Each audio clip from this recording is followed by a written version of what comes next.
students, now welcome to Statisticspedia. Now today's lecture is based on the questions which is based on the moments. See students, in the previous lecture we discussed about in a very conceptual manner the basics of moments, कि moments कितने type के होते हैं, raw moments, central moments, और what is the need for studying moments. आगे questions ये आपके statistic entrance and संगणक exam में आपको बहुत helpful करेंगे. So चलिए start करते हैं. The first four moments of the distribution about x equals to 2 ये आपको given है. Then the value of the variance be what? So सबसे पहले students I will explain you. देखिए क्या होता है, हमने रॉ मोमेंट्स पढ़े थे and there I have explained you कि रॉ मोमेंट्स जो होते हैं वो उसकी ये डेफिनेशन होती है. तो या तो आप ऑब्जर्वेशन का डिफरेंस अबाउट ओरिजिन लीजिए या आप ऑब्जर्वेशन का डिफरेंस अबाउट सम पॉइंट लीजिए. पर व्हाट इज ए? देखिए क्वेश्चन में क्या गिवन है कि 4 मूवमेंट्स कैलकुलेट हुए अबाउट x इक्वल्स टू 2. तो मतलब आपने जो रेफरेंस पॉइंट और जो आर्बिट्ररी पॉइंट लिया है यहाँ पर a, वो क्या है आपका 2 है. तो अब आपने अबाउट अ पॉइंट लिया है तो ये ऑब्वियसली क्या होंगे, रॉ मूवमेंट्स होंगे. तो यहाँ पर आपको क्या गिवन है, what is given to you? μ1 prime -2 given है, μ2 प्राइम 12 गिवन है और आपको निकालना है वेरियंस. वेरियंस का फॉर्मूला क्या होता है, μ2 प्राइम माइनस μ1 प्राइम का स्क्वायर. तो सिंपली आपने वैल्यू सब्सटीट्यूट करा and you obtain the answer. So answer for this question will be this.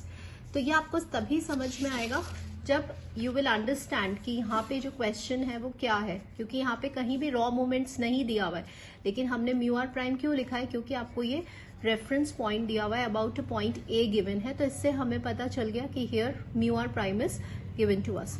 Moving on to the next question. देखिए the first 3 moments about x equals to 2. अब यहाँ पे भी आपको a गिवन है 2 और पहले 3 मोमेंट्स गिवन है. तो जैसे ही रेफरेंस पॉइंट गिवन है तो मतलब μ1 प्राइम गिवन है आपको, μ2 प्राइम गिवन है and μ3 prime is given to you, that is equals to -40. Then the value for the mean. अब आपको मीन निकालना है. तो सबसे पहले आपको ये फॉर्मूला पता होना चाहिए कि μ1 प्राइम का फॉर्मूला होता है समेशन x माइनस a. थोड़ा सा हम इसको खोल देंगे, ये समेशन अंदर ले जाएंगे तो ये आपका हो जाएगा nx, सॉरी थोड़ा सा अब हम ये ले जाएंगे तो ये हो जाएगा आपका summation of x minus a, क्योंकि कांस्टेंट है तो ये हो जाएगा na. And on solving we get summation x by n minus of a, ये हमें मिल जाएगा. तो बेसिकली μ1 प्राइम किसके इक्वल आ रहा है, समेशन x, मतलब ये होता है x bar and this is minus of a. तो μ1 प्राइम क्वेश्चन में 1 गिवन है, x बार मीन होता है और a जो है वो आपको 2 गिवन है. तो इसका मतलब x बार की जो वैल्यू आ रही है, मतलब मीन की जो वैल्यू आ रही है वो क्या आ रही है, 3 आ रही है. So answer for this question is this. तो अब आपको एक नया रिलेशन पता चल गया कि μ1 prime equals to x bar minus arbitrary point होता है. This is the formula. अगर याद नहीं है, ये याद है, तो इससे भी हमने इसको डिराइव कर लिया एंड इजिली सॉल्व कर लिया. नेक्स्ट क्वेश्चन देखिए. Now this is a very good question. अगर आप राजस्थान यूनिवर्सिटी का एंट्रेंस एग्जाम फाइट कर रहे हैं तो वहां पे ये क्वेश्चन आया हुआ है.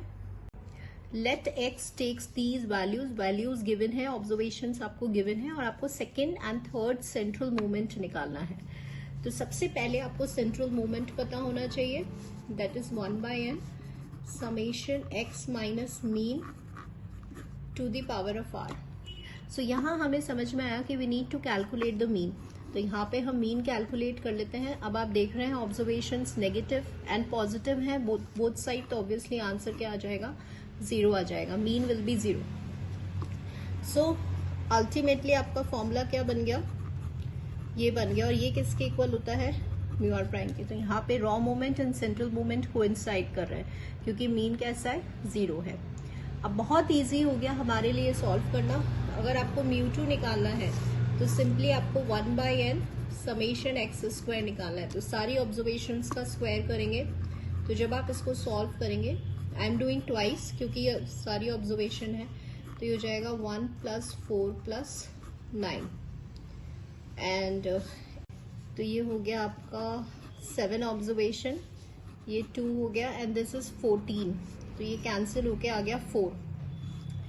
और थर्ड सेंट्रल मोमेंट, अब now third central moment calculate करने की जरूरत हमें नहीं है. वाई? बिकॉज जब आप क्यूब करेंगे तो आप देख रहे हैं नेगेटिव टर्म भी है और पॉजिटिव टर्म भी है, तो क्यूब करेंगे तो -1 क्यूब आएगा और इधर से 1 आएगा, तो ये इसको कैंसिल कर देगा। इधर से क्यूब करेंगे तो -8 और +8 कैंसिल, क्योंकि पॉजिटिव नेगेटिव सेम वैल्यू होने की वजह से जो आपका μ3 है वो 0 आएगा। तो सेकेंड सेंट्रल मोमेंट क्या हो जाएगा 4,0। So this is a answer. So this is a very good question. Again next question आइए। आपको मोमेंट्स गिवन है and you need to find the third central moment. तो सबसे पहले हमें μ3 की वैल्यू याद होनी चाहिए। And what is μ3 basically? μ3 होता है आपका μ3 prime -3 times of μ2 prime μ1 prime plus twice of μ1 prime का cube. Now students, I told you the trick how to remember this formula. पहले तो ऑल्टरनेटिव साइंस चलते हैं, प्लस माइनस प्लस। लास्ट वाली term कैसे याद रहेगी? लास्ट वाली टर्म में एक तो हमेशा μ1 प्राइम आता है, 3 कर रहे हो तो यहाँ पे 3 आएगा और उसका 1 माइनस करके इसका कोएफिशिएंट बन जाएगा। पहले वाले का कोएफिशिएंट हमेशा 1 होता है, ठीक है। तो ऐसे आप इसका टर्म्स याद कर सकते हैं और ऑल्टरनेटिव प्लस माइनस चलते हैं। तो आपको यहाँ पे कुछ नहीं करना। अगर ये फॉर्मूला आपको अच्छे से याद है तो सारी values are given to you, simply you have to substitute these values. This will be 8. So on solving we get this answer. So therefore answer for this question is this.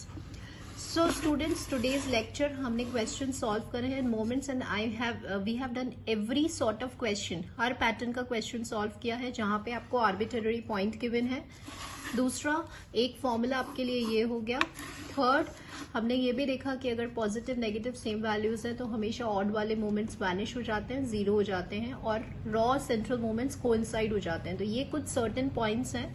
और fourth, हमने simplest way how to calculate the third central moment with the help of the raw moments. So we have did this question. So students, आज का जो video है वो आपके लिए helpful रहा होगा। So thank you students for watching the video.